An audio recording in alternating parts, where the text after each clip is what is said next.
Welcome to our informational show. I'm Tamara Stuchlag, and in this segment we're talking all about art with two renowned artists from Russia. We have Natasha Mokina and Viktor Pahomkin, and they're both married. So I'm going to start right off by asking, how unusual is it for a couple to be married and be actively working in the work world? And you have opened a gallery in D.C., having come from Russia. That's right. So start us off, Natasha. So being a couple of artists married to another artist has some advantages and disadvantages, of course. What's the disadvantage? Well, because, you know, you cannot say that you don't understand anything, I don't value your opinion. You have to listen, and actually we do. We value each other's opinions. So how has it changed your art? Is there a particular piece that comes to mind where Victor's input really took you in another direction? Oh, we're you know, sometimes drifting apart, sometimes we work on a very similar style that happened before. Right now we kind of drifted a little bit. Our personalities became stronger in our art, I think, and we drifted apart a little bit. But still, we perfectly understand what each other is doing, we admire what each other is doing, and we're always, you know, ready to give a good advice. And Victor, have you collaborated? Have you done a piece together, and what was that like if you did? Normally we never try to create one piece, but sometimes it's artists, they do this. They paint the same pieces, couple. Mostly when it's commissions, yeah. commission works. Yeah, if it's kind of it's not very commission, personal. that's possible. It's not as personal because it's like teamwork. Yeah, it's no problem about that. But normally, everybody has separate area. So what were both of your paths to art and being professional artists, Natasha? Well, I started very early, like as early as I remember myself. I remember some aesthetic excitements, you know, seeing colors, seeing things, and very, very early. And of course, my mother helped for that to develop to form into something more solid, because she took me to different art schools, she took me to museums. So I attribute all of that to her, you know, because all these like early you know, aesthetic excitements could just go in vain. They could just, you know. So Victor, was it similar for you? And in Russia, being an artist? Similar, just for one case, that I started the same when I was young, and that's what's happened. My father, he was the same, very artistic person. He likes to draw, even to play musical instruments. But it's never probably came to his mind to push me on the art field if it's not my teacher at school. When I started at school, teacher found that my skill a little bit better than other guys around, and called my parents, ask, may they bring me to the additional practice with art after school. Because in Russia, at many places where you can get additional experience. Yeah, if they're you wonderful like art schools after school for time, children. for evening, for. Because the arts are promoted in Russia, it's esteemed. Right, and that's so maybe here in terms of a parent's eye, it's respected. Right, it was my first step, and I was not so happy because I'd like to play soccer maybe more than to spend time for drawing. Boys will be boys. And Natasha, and each of you, describe what you believe are your uniqueness in how you present your art from a technical point of view. It's hard to name your own uniqueness. You are what is normal, you know, what you know is normal. Well then, Victor, what do you think Natasha's uniqueness is? And then Natasha will ask you the same of Victor. Oh yes, right now I know exactly why she's so special, because I think that she's a great artist, not just for any direction, but particular for still life. Still life. Still life. It's her particular her direction. She knows very good. She feels still life very good. What does that mean, that you feel the still life? Well, it's probably something about being an introvert, I'm afraid, because it's, you know, to me, when I'm alone with things, that's when I'm very happy and I see a lot, you know. To me, things are always talking, they're always full of associations. It's something very, to me, a very interesting topic when other people might look at things and see nothing. But they say, you know, like when a genius looks at a tree and a fool looks at a tree, they see different things. So I heard you say you have active communication as you're painting and you're looking at the still life.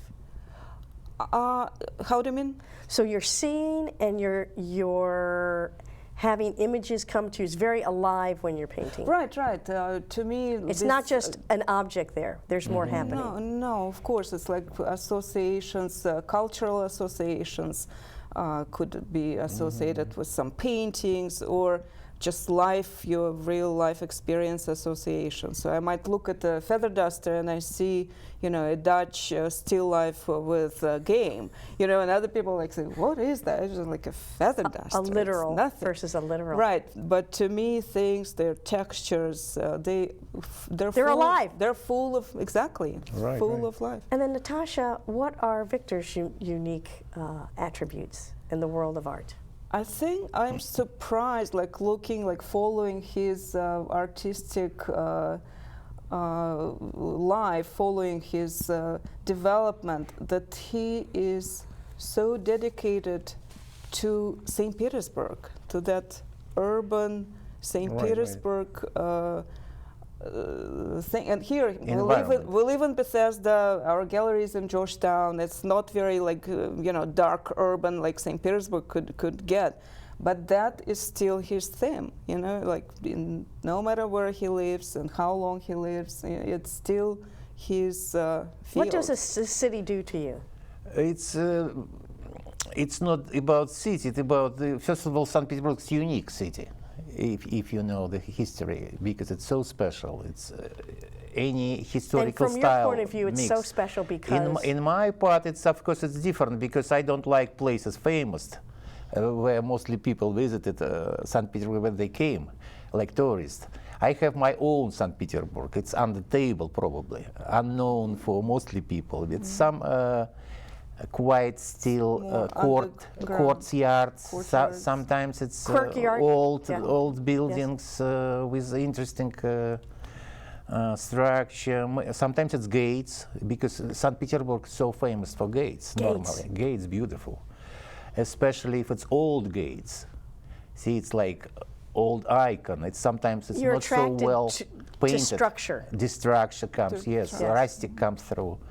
And at the same time, beautiful design. And at the same time, it's mystery, space behind, light unusual. In St. Petersburg, it's so special because courtyards extremely deep. It's not like 1-2 step inside. It's longer sometimes, and it's like computer game when you come in. It's so mystery, so unusual. You never know what you can expect for the final, for the each corner. It would be something surprise you. And that's what I like. Time to time visit St. Petersburg, and it's like my research territory. I check in my place. Sometimes it's the same place, but I see difference. Sometimes it's completely gone, what I like. For example, it was beautiful old gates, somebody painted. It's new. It's maybe beautiful, but for me it's not the same completely. So that for me it's like I missed it forever. And I think sometimes if I fix it, and that becomes for a long time for so people and something. Fix an image because you know it's impermanent. Yeah, but for other case, or they replace, or it's rebuilt, or it's I mean, it's like life. Life going, the city changes. Maybe it's better for people who live there if it's new. Do you consider yourself a storyteller?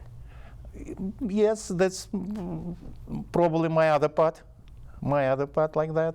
So I like some image to send with art. It's not image like literature context, but some kind of philosophy, probably philosophical. Some start to think about what you see. So what comes to gives me- mind in terms of a message that you were sending in one of your pieces? No, it's like I try to explain. It's not like message like. As a philosophy. Right. It's messages that you like invitation To for think thinking. about. Right. Like I invite you to think. So what would you like feel. to invite me to think about? Oh, maybe it's you feel it. You feel it. It's not like I invite you to drink, for example. I invite you to surprise why I choose it. Why it's so strange that I decided to start with. And it's like hook. See, it's like invitation. Let's think together. Why? Do you also consider yourself Oh, in your work sure, that you're sure. taking people on a journey? Yes, you might say that. It's never a literal message, though. You know, if we had an explanation to what we're doing, we would probably just write it down and Because get you're away not with trying it. to say this is the destination. You Right. want them. No. You want me to take the journey. Right. Right. Take a journey. It's not like story. It's not like It's not a story that you can storytelling. write it. And a person is free to have his own associations. That is completely appropriate to take their own associations. So as we're coming to a close in this first segment, Victor, talk about what inspires you creatively. Sometimes it's even for me secret. I don't know how this process going. For example, see It pops in. why right? Artists sometimes choose something because he recognizes himself. For example, I give you 100 pictures. Why you choose one? You even don't know why. It's like you recognize each other. You choose it. Later, maybe you can tell why. Later. Sometimes maybe after 5 years later you So can your painting explain. process, and don't let me put words in your mouth, but what I'm hearing you say Right. is you're finding that it's self-discovery and you're sharing. Right, this. it's very intuition Based. involved on And this Natasha, we're process. coming down to our last minute here. What does creativity bring to your life? Well, it's a very deep question, but I think like if you really think deep about it, it's some sort of immortality we're all looking for, right? It's just you still hope, maybe against all hopes, that it will prolong your being around. You're leaving something, even though, you know, these are just paintings, maybe.